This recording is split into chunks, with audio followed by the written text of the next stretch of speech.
Labial bow is that component of removable orthodontic appliance which helps in retracting and retaining the anterior teeth and also contributes for the retention of the appliance. It consists mainly of three parts. First is the horizontal bow portion, second is the vertical loop, and third is the retentive arms.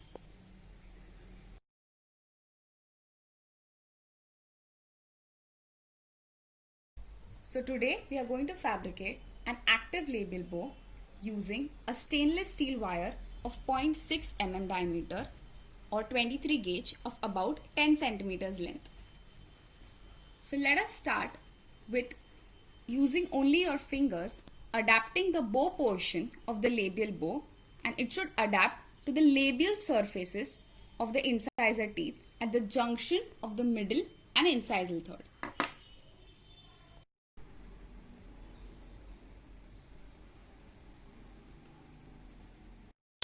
This is how you have to adapt to the labial surface of the incisors. Then you mark the midpoint of the maxillary central incisors. The second point you mark at the junction of the middle and the mesial third of the canine on both the sides.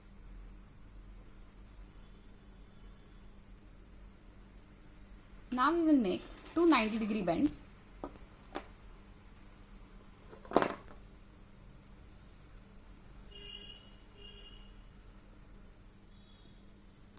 At the point at which we marked.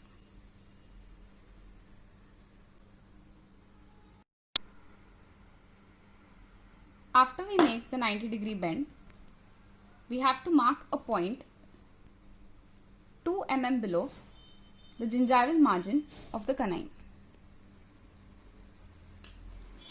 This will be the marking point of our U-loop. We have to make this loop with a round beak of the Young's plier. Hold the point in the center and then make the loop gradually.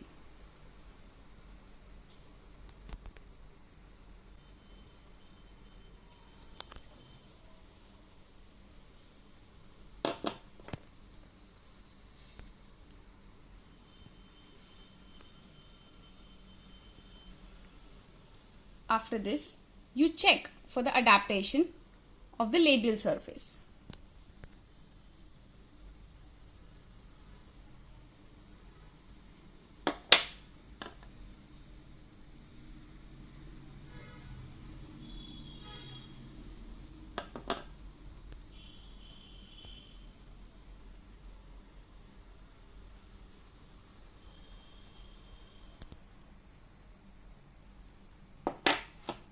You also have to adapt the vertical loop to the contours of the canine.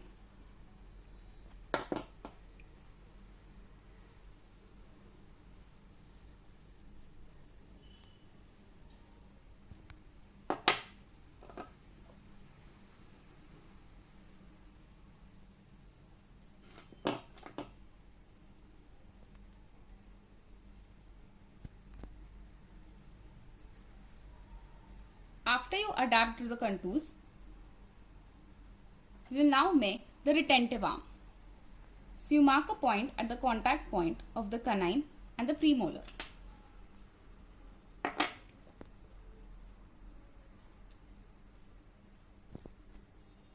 Maintain the configuration of the loop. Make sure this point shouldn't be a 90-degree bend and a gradual curve.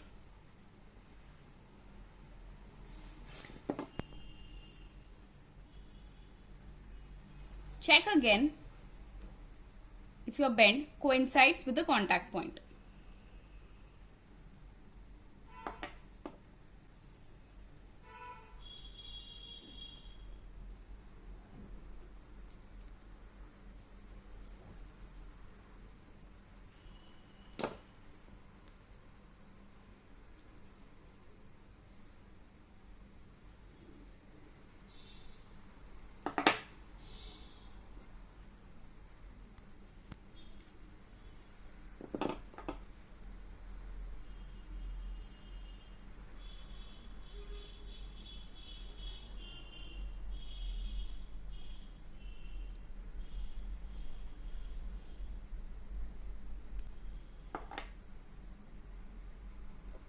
Gradually give a curve to the retentive arm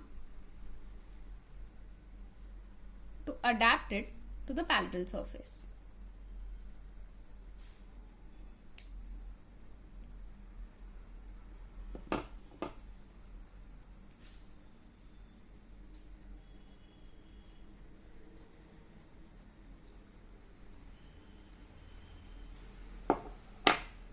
Cut the excess.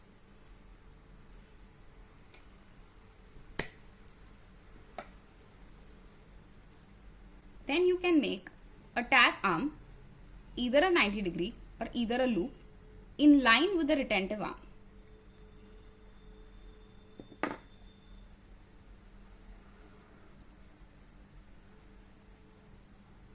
This is how we adapt the retentive arm. Similarly, we have to make a U-loop and the retentive arm on the opposite side. So I have made the loop on the opposite side as well.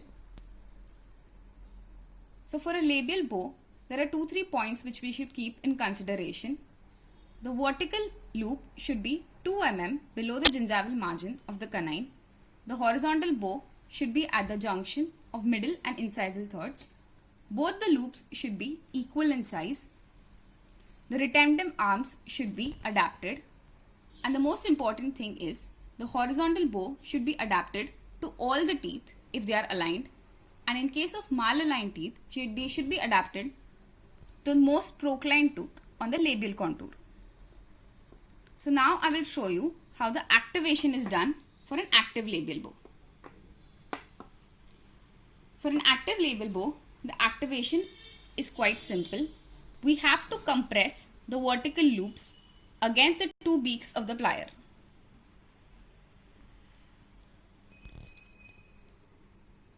Both the vertical loops should be compressed,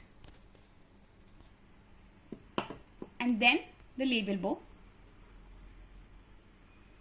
This is ideally done along with the retention plate in place.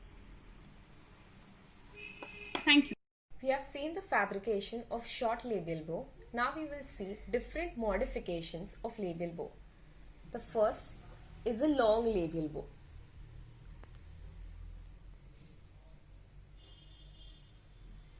The long labial bow is made for space closure distal to the canine and for guidance of canine during controlled canine retraction using a palatal canine retractor.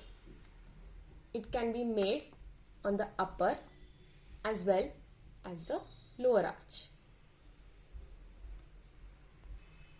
Next is the split labial bow. This is specially useful for closure of midline diastema. Next is a Roberts retractor. Roberts retractor is made from a 0.5 mm wire and it is specifically useful for correcting anterior proclination more than 4 mm. It incorporates a helix on both the sides which increases the range of action and the length of the wire. Next is a high labial bow with apron springs. The apron spring is made with the 0.4 mm wire. Similar to Roberts retractor, it is used to correct the anterior proclination more than 4 mm. A larger amount of overjet reduction is done with the apron spring since it exerts lighter amount of forces. Next is a Mills retractor. It is also used for a large overjet reduction. The increased incorporation of wire into this labial bow exerts a longer range of action.